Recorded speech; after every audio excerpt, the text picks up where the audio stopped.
My guest published a really thoughtful op-ed in the Washington Post entitled, "Targeting this $2.8 trillion tax shelter could solve a big U.S. problem," which addresses both our federal deficit and a big idea for a revenue source, which we're going to ask him about. I am really pleased to welcome my guest, Scott Hodge. He is a tax and fiscal policy fellow at Arnold Ventures and president emeritus of the Tax Foundation, which has done terrific work over the years trying to understand where we are and where we should get to.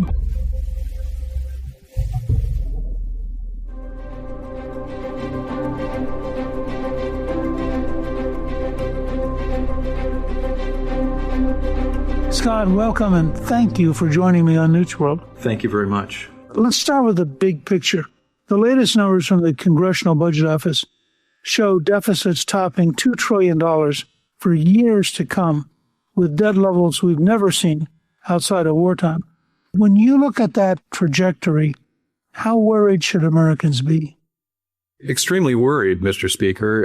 The bottom line is that the government is now spending $1.35 for every $1 that it collects in tax revenues.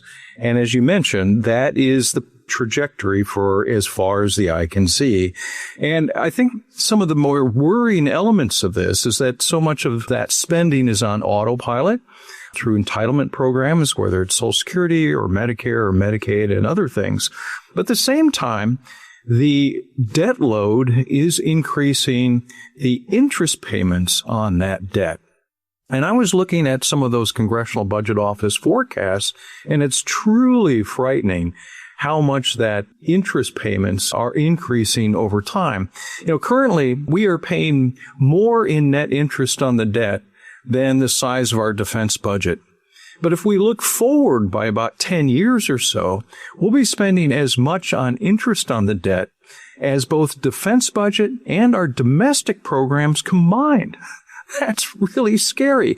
And what that means is that interest, because of the debt, is crowding out spending opportunities for other more important elements of government. And so we are really threatening the future of the fiscal health of the country and the government by this profligate spending, and we've got to get it under control. Wouldn't you say if a family came to see you for advice and their share of their income going out just for interest was comparable to the U.S. government, you would tell them they were in a crisis?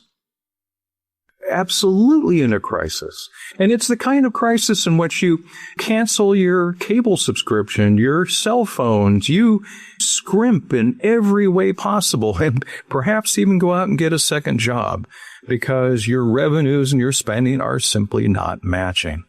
And I do think that we need to look at other opportunities to raise revenues, in doing so in a way that doesn't harm the economy or put additional pressure on middle class and working families and entrepreneurs. And as I mentioned in this op-ed in the Washington Post, one way to do that is to expand the corporate tax base to tax the business income of big nonprofit businesses, corporations that are essentially for profit, but masquerading as nonprofit charities. And those are things like hospitals, credit unions, universities, big consulting firms, things like the NCAA, for instance, which is basically a sports and entertainment business now.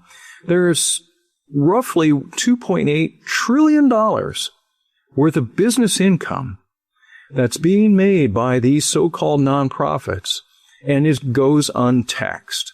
And I think that that's unfair. It's at best government favoritism. It's a subsidy from the taxpayers to these large businesses. And from a free market perspective, it's unconscionable to have these big government-subsidized businesses competing with for-profit firms. And that just undermines, I think, our free enterprise system to its core. Your article is so breathtaking. The notion that nonprofits, that is companies, foundations, organizations that claim they're not making any money, actually generated $2.8 trillion in commercial revenue. I mean, you think about that for a second, you go, wait a second. And I've always felt this way, for example, with hospitals that claim to be nonprofit except, by the way, they make a huge amount of money. They pay the hospital administrator a terrific salary. Every year they get bigger. What's interesting, I think very surprising for a lot of Americans, is that there are more nonprofit hospitals than there are for-profit hospitals. And it's really kind of an anachronism. It's an accident of history in so many respects, because these nonprofit hospitals started out as charity hospitals, and often many of them were religiously funded, back at the turn of the last century. And they were allowed to grow and expand because of their charitable nature, but as things moved on and the economy grew, they were allowed to become big businesses. The biggest one of all is Kaiser Permanente, which had $127 billion worth of total revenues in 2023 and about $9 billion of net income, i.e. profits. And they paid no tax on those profits. And the CEO, I think, made somewhere around $12 million that year. There aren't a lot of baseball players who make $12 million a year. And here we have a quote, nonprofit CEO making that much money. So it really kind of builds a lie around this whole notion of nonprofit. And I think that we ought to quit using that and just simply say taxpayer subsidized instead. You make a point which I frankly did not know at all, and was surprised by, that this actually goes all the way back to 1909, when they were developing the corporate income tax, separate from the individual income tax, that they actually deliberately put in a provision. But at the time, they thought they were protecting very small, weak, collective organizations, such as fraternal societies, helping widows and tending to the poor. You quote from Senator Cole Crawford of South Dakota in the 1909 debate, who warns, once you start letting them make profits as nonprofits, it's all going to grow. Yeah, that was pretty precedent, wasn't it? It's interesting that whole debate over nonprofits, so much of it was really based on the norms of the late 1800s, when we did have a lot of these social self-help type organizations, whether they were savings and loans or credit unions, things like that started out as truly self-help. And as you mentioned, some of these mutual aid societies that were meant to help widows, orphans, and the poor. However, those got ingrained. They kind of allowed this slippery slope in which they opened the door to big businesses. And as those senators and others warned at the time, guess what, folks, my fellow senators? In time, people are going to come to us and say, we too are a mutual help society or a mutual aid society or a credit union, and we ought to be exempt as well. And we saw the doors open. So just a few years after they created this tax exemption in 1909, by 1913, when they created the personal income tax, they expanded the window or the opportunities for nonprofits. They did it again in 2016 and 18 and so on. And it began to expand. So then you had tax-exempt electric companies and sewer companies and other big businesses that grew out of that entire experience. Credit unions today, for instance, have over $2 trillion worth of net assets. They're essentially commercial banks masquerading as nonprofits. And, in their time, they may have served a useful function for people who were unbanked, but that's no longer the case. And so they ought to grow up and essentially graduate from this government subsidy that they've enjoyed for over 90 years. Why does the Academy of Motion Picture Arts and Sciences, who earned $147 million in 2023? Yeah. And they're a nonprofit?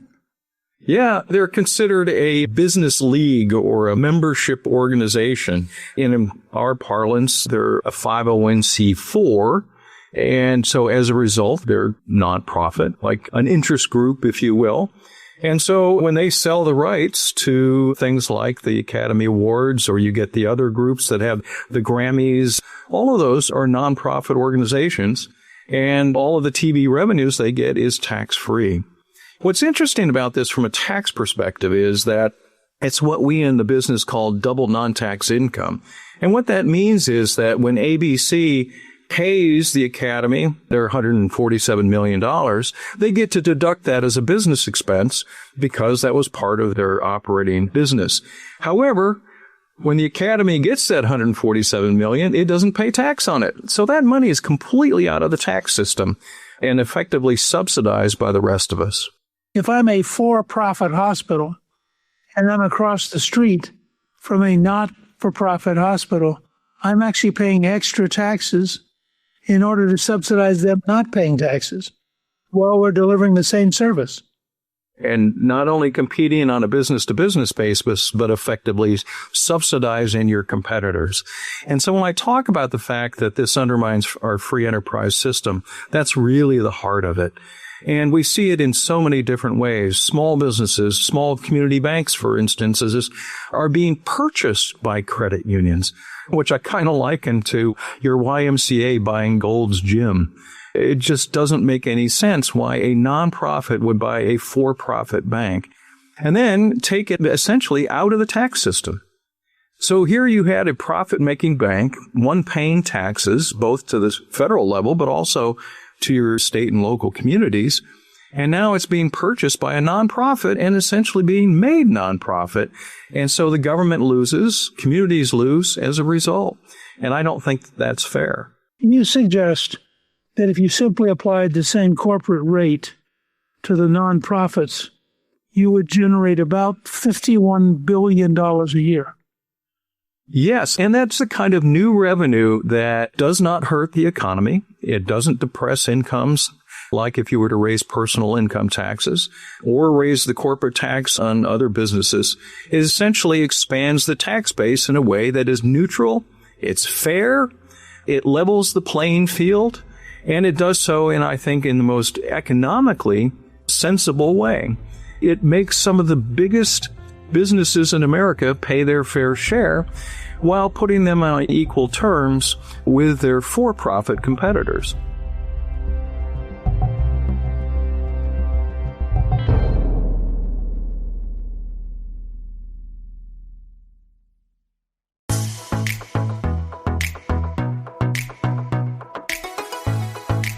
Somebody who introduces this bill is going to have an amazing number of groups against them. Yeah, every hospital in their district is going to come out of the woodwork and lobby against it. Every credit union, you can only imagine. And they're going to want to keep those preferences that they have now. And it's going to take an awful lot of courage to change this. But Congress has done this before, I should mention. In 1951, it eliminated the tax exemption for certain types of savings banks and home loan banks. In other times, it's reduced the tax exemption for things like TIAA CREF and some of the Blue Cross Blue Shield. So there have been times in which Congress has pulled back those tax exemptions because they believe that those industries were unfairly competing with for-profit firms. And it's just a matter of taking that on again. We've seen hearings every couple of decades. 2006, there were a series of hearings about the unfair competition between nonprofits and for-profits. We saw it about a decade ago as well, as Senator Grassley and others held hearings about this. So it's always been on the mind of Congress. They've held lots of hearings, but they haven't always taken that next step to pull back this tax subsidy for these big businesses. One of the examples I think is fascinating, you point out that the PGA Tour and the United States Tennis Association are still nonprofits, but both the NFL and Major League Baseball gave up that status. Let me start with the folks who did. Why did football and baseball give up their nonprofit status? In many respects, it was simply embarrassment.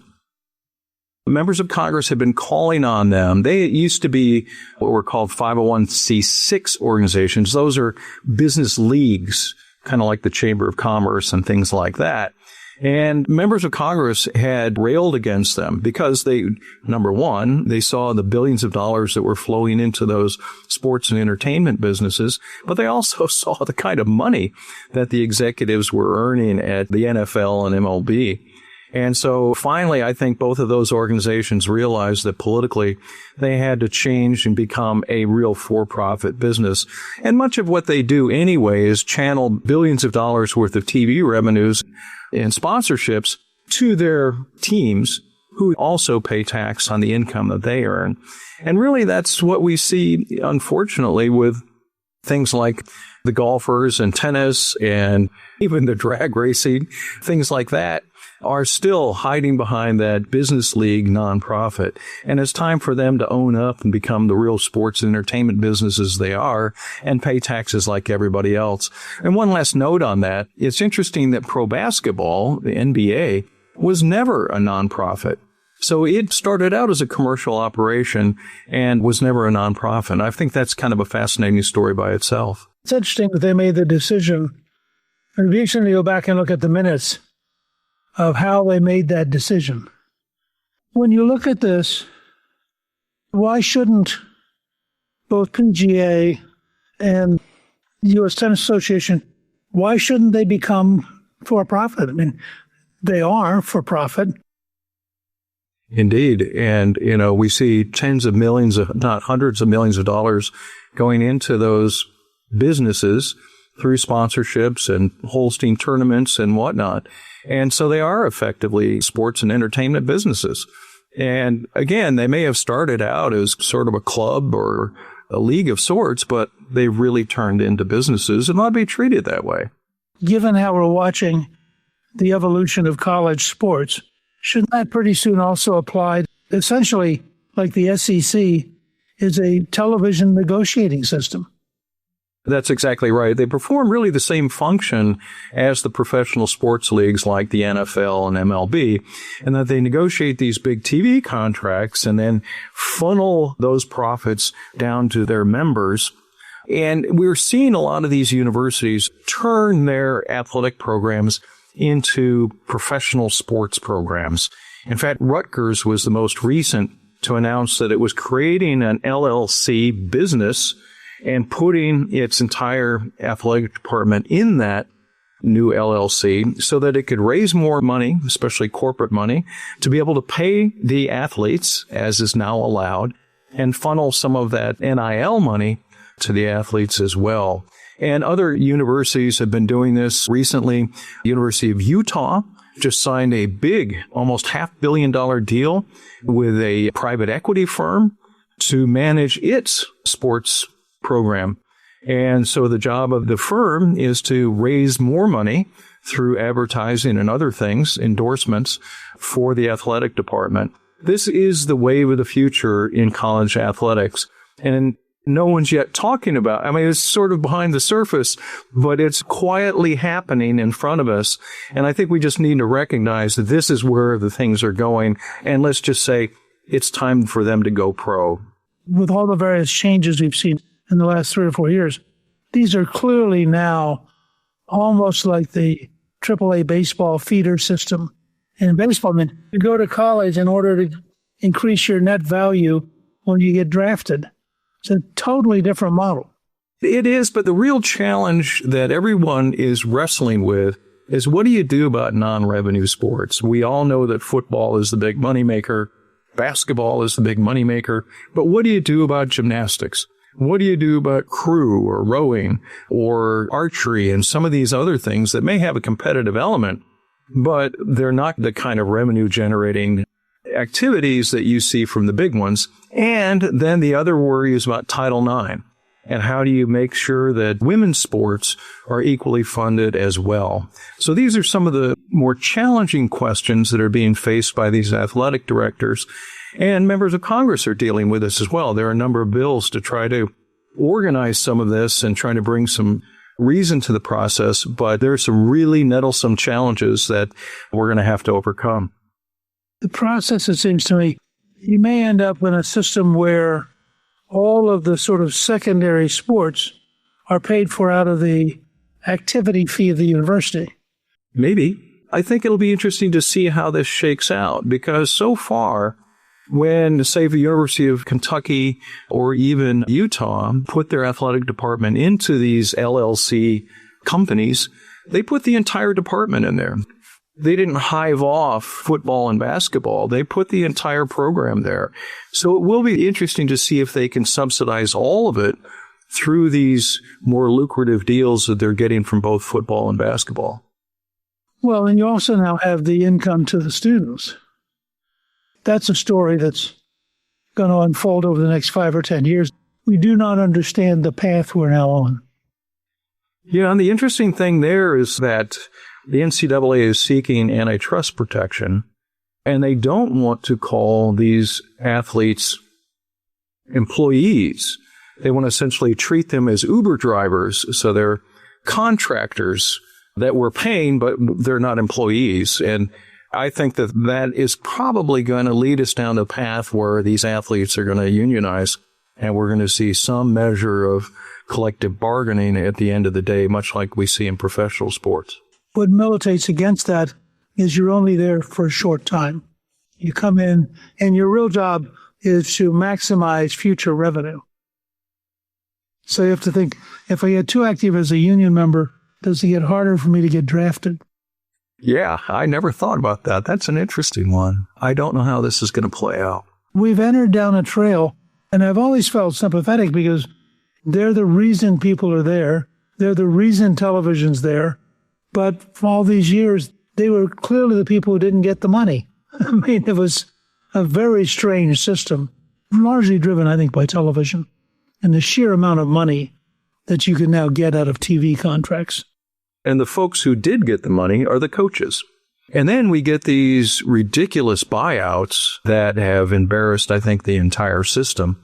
Lane Kiffin and others are getting these enormous deals, but their predecessors, like Brian Kelly at LSU, gets a $54 million buyout, paid for by one donor, by the way. And so that's another obscene element of this, is that this guy gets a tax deduction for buying out the contract to this coach. It's just nuts. There was a recent report by the Knight Commission on Athletics finding that all of these buyouts from last year totaled well over $200 million. That's just obscene. And that's being done largely through tax-deductible donations from boosters. But it's also a function that the sports have become that central to our culture, and they're really big businesses. Yes, very much so. The former head coach of Alabama had a rule that his contract said he would always be paid $1 more than whoever the highest paid coach in America was. And so he never negotiated for his own salary. He just hoped somebody out there was doing well, and he would automatically go up whenever that was announced. I want a deal like that. I'd have been happy on 10% of what he was making. Exactly. But then I can't fill stadiums, and he could. That's the other thing, right? Yeah, because it's real. I mean, sports at that level is really entertainment. Yes, but up until this point, it's been an imbalance because it's all been with free labor. And so the money has gone to gold-plated facilities and coaching salaries. And now they're having to try to figure out, how do we fill out this third element of our budget? And that's paying the athletes.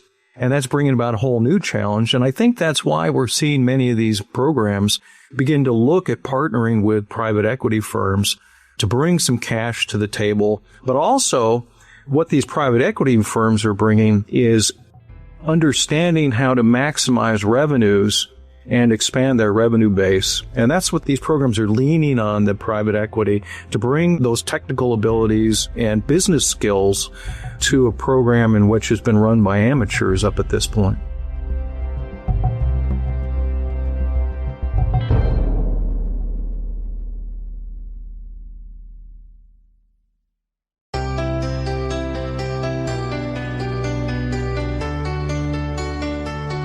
I know you've been thinking deeply about this, Scott.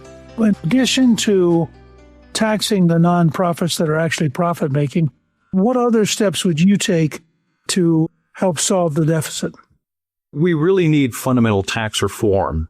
The last two tax bills were great in many respects. The 2017 tax bill lowered the corporate tax rate and made the United States much more competitive. That was fantastic.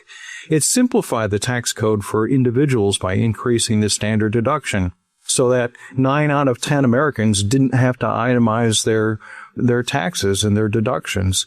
It did a lot, I think, to encourage new investment, especially capital investment, because it improved the write-off that companies could take for spending on capital improvements.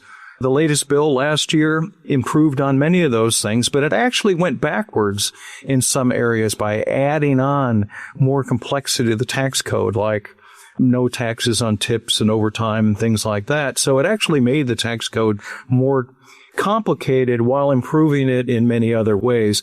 I think we need a great deal of simplification. If I could wave a magic wand, I would move to something like a flat tax, which we saw debated with great earnest about 25 years ago, where people like Dick Armey and others were pushing for a flat tax. And that is getting rid of as many of these loopholes and deductions in the code as possible and lowering tax rates to a low, simple rate. Everybody pays the same rate with as minimal deductions and loopholes as possible. That would be an ideal tax system to me. There are tax systems around the world that we could emulate. Estonia has a wonderful tax system that's very simple. I think it's written on about 80 pages. And so it's about as simple as you can get. It's especially good on the corporate side because it's called a dividend paying deduction. So when companies give out dividends, that's when they pay taxes on it, but they can retain their earnings and reinvest it in the business as long as they want. And then they only pay tax when they pay dividends to their shareholders. It's a 20% rate for corporations, a 20% rate for individuals, and a 20% rate on capital gains income. So you can see the synergy there, that everything is at 20%, so you don't get the kind of arbitrage that you might get with more complicated systems. And what we find when we look globally, and this is really interesting, is that many of these Eastern and Central European countries that used to be communist have gone to these flat tax systems in large measure, not only to be more competitive and economically beneficial, but to remove the corruption that you get with highly complicated tax systems. And places like Georgia and Estonia and elsewhere have moved to these low flat tax systems, and it's really reduced the amount of corruption in their system because there's nothing to lobby on. There's nothing to trade favors about. And I think that that's the kind of thing that we need. And as you know about the lobbying in Washington and how big that's become as an industry, we'd certainly benefit by eliminating that and going to a simple tax system that everyone can appreciate. And as Dick Armey said, a tax system I can respect and a tax system that respects me. And you had a substantial impact at the Tax Foundation. Just share with us for a couple of minutes, what attracted you to the Tax Foundation? Why should people pay attention to it? And what would success be as seen by the Tax Foundation? Well, my experience at the Tax Foundation was an incredible part of my life. Actually, I began my career here in Washington at the Heritage Foundation and worked on the contract with America as we were putting that together back in the 90s. But then I went to the Tax Foundation in 2000. And at that point, it was actually a kind of a sleepy little organization that was falling on hard times. I'd had 6 people and $1 million budget. And I started working with private philanthropies and individuals to build back the organization. And now it has close to 50 staff people and an $8 million budget. And we just opened an office in Brussels because we've gone global. The tax issues are now global, and the Tax Foundation had to be part of that. So how does the Tax Foundation define its relationship with tax policy? What is success as seen by the Tax Foundation? Our philosophy is based on some core principles of tax policy. Taxes should be neutral. So we shouldn't use taxes to benefit some and punish others. It should simply level the playing field. Taxes should be simple, easy to comply with, easy to administer. Taxes should be predictable. You ought to be able to know what you're going to pay not only now, but 10 years from now, and have that level of stability. And then there should be some transparency. You should know why you're paying taxes and who you're paying taxes to and what's the purpose of the taxes that you're paying. And with those core principles, we set out to try to analyze current tax policy, but also provide guidance for lawmakers, not just in Washington, but also at the state level and now at the international level, to guide them toward pro-growth, sensible tax policy that benefits both the economy, but more importantly, taxpayers themselves. And to build the kind of economy that builds higher living standards and increases the well-being of people. And so it's not just, we're going to make a rich society, but we want to have tax policy that allows people to increase their standard of living over time and to build real wealth for themselves and their families and to foster innovation and entrepreneurship. And tax policy can do that if structured in the right way. That's great. That's really helpful. Listen, this has been fascinating. You and I have opened enough different cans of worms here that we could do a separate podcast on about 6 different items just based on the things you look at and work on. I really commend you for thinking creatively, and I hope you'll spend some time on this whole college athlete thing, because I think it's going to become a really very complicated mess in the not-too-distant future. But, Scott, I really, really am grateful that you would spend this kind of time and share with us. It's been a great pleasure. I appreciate it, and thank you very much. Thank you to my guest, Scott Hodge. Newt's World is produced by Gingrich 360 and iHeartMedia. Our executive producer is Garnsey Sloan. Our researcher is Rachel Peterson. The artwork for the show was created by Steve Penley. Special thanks to the team at Gingrich 360. If you've been enjoying Newt's World, I hope you'll go to Apple Podcast and both rate us with 5 stars and give us a review so others can learn what it's all about. Join me on Substack at Gingrich360.net. I'm Newt Gingrich. This is Newt's World.